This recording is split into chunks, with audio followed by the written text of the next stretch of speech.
There's her life, and here's the woman. Yvonne Ridley joins us. Welcome to the show. Thank you. So you're here in Canada. The Canadian Islamic Congress brought you here, a series of lectures.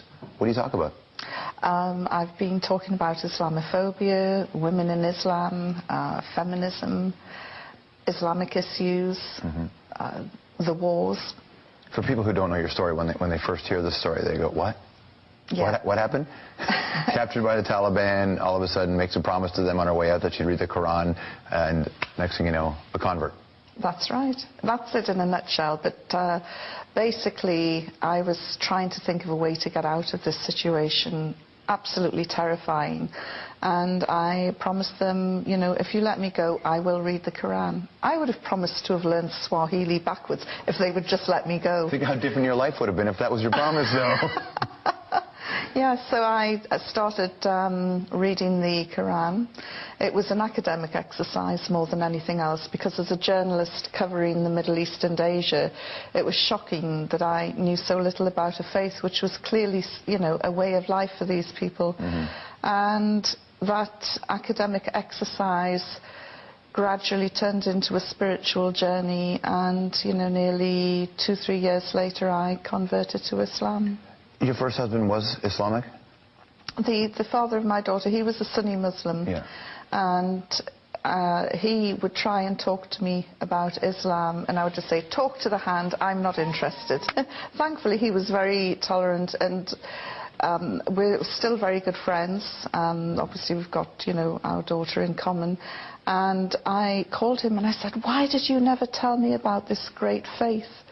And he said, you would never listen. And he is now quite amused and bemused that I've embraced Islam. Was it you read it and there was an awakening. Were you looking for this or something like this in your life before? Because you've heard of people who look at your situation and say, you just had Stockholm Syndrome, and this is just an after. George, I was so happy with my life. I worked hard, I drank hard, I played, I went clubbing. Sounds perfect. What's the need here? The last thing that I was looking for was a religion which would turn my life upside down. I was really happy as a party girl.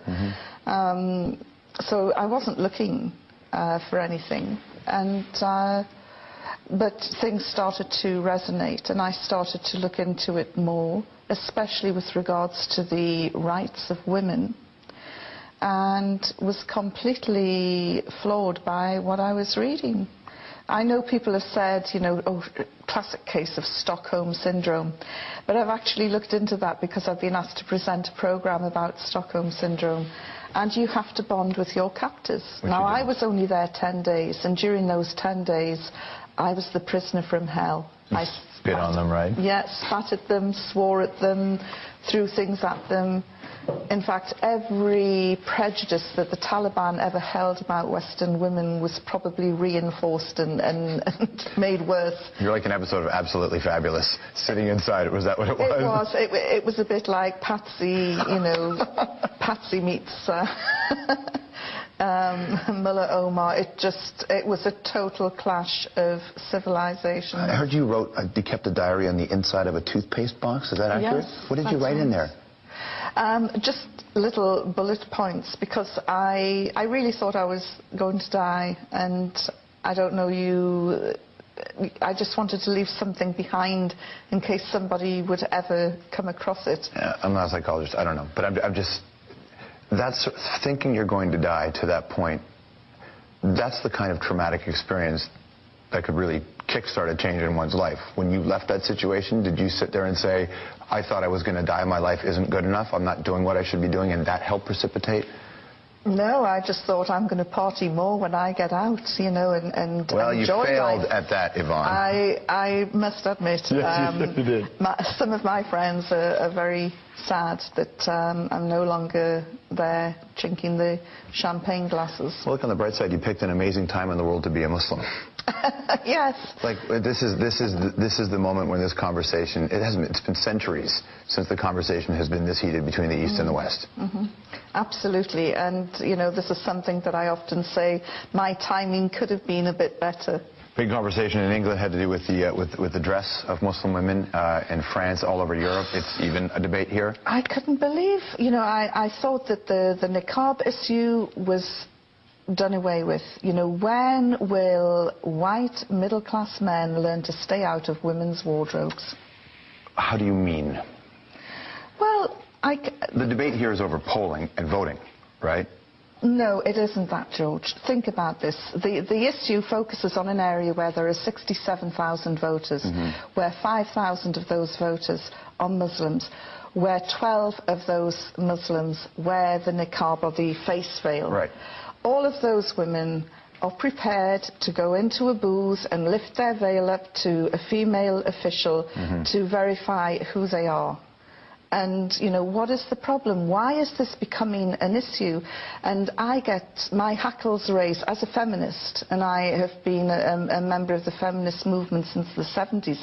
As a feminist, I get really annoyed when I see that women's votes are being threatened. I know when you said that you're a feminist, I know that there are people, and they're going to be emailing us right now, saying how can you be a feminist and a Muslim woman, just like how can you be a feminist and a fundamentalist Christian? It's the same point. I find it liberating sitting here having a discussion with you, not being judged on the length of my skirt or the size of my breasts. Right. And to me, I've got that liberation through Islam. I'm not saying that, the Muslim world is perfect by any means, there are. But this issue of 12 women, why has it become headline news in Canada? Because it's salacious, that's all. What is the real agenda? And, we had this debate about the niqab in Britain, where we had the now Prime Minister Gordon Brown and Dr. John Reid, two Scotsmen, talking about the niqab. And I'm thinking, hang on, these guys come from a country where the men wear pleated skirts. Then we had the Bishop of Rochester jumping in, a man with a pointy hat and a purple dress. I'm thinking, what's going on here? Well, for them, it's, in terms of full faith, there's so much fear and concern of security that they think this is the only way. Oh, because women who wear the niqab are up to no good. They hold up banks. I think the argument is they don't know. The argument is that I'm not defending. I'm saying this is the other side of the coin, which is people say if you are, what do you do in a country where people are scared now, and do they have any right to be scared? I get scared when I see drunken men in the street. So do we ban alcohol? Of course we don't. I get scared sometimes. But it's illegal to be drunk in the street in some places.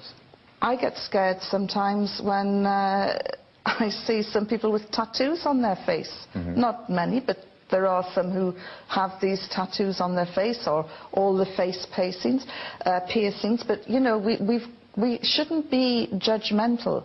And, if you're scared of a mask, what about Batman? What about Spider-Man? Oh, come on now. You're missing the point. What about your fireman, your surgeon, your welder? Lots of people are afraid of the dentist. Lots of people are afraid of the dentist with that, and it's not the mask, it's the drill. But the argument that the side would make is that there is not a current war happening with face-tattooed people who are, in the name of Paul Booth, a great tattoo artist, engaged in a battle. That's not the same thing as what this discussion is, though, right? Well, I don't know of any war that's involving women who wear niqabs. It's an interesting conversation for you to have every day, isn't it? As I say, I was really sad that to see headlines that I thought were consigned to the bin last year being resurrected in Canada. And, Canada is a country with a tremendous reputation for tolerance, for cultural integration, and it was just really sad to see that here. Are they terrorists to you, the Taliban? I hate the word terrorism. As a journalist, I would love just to pick up the word terror. It's meaningless. Well, it assigns an emotional value, which takes the Nelson journalism out of it. Mandela was called a terrorist. Right. He is now the most revered statesman alive today.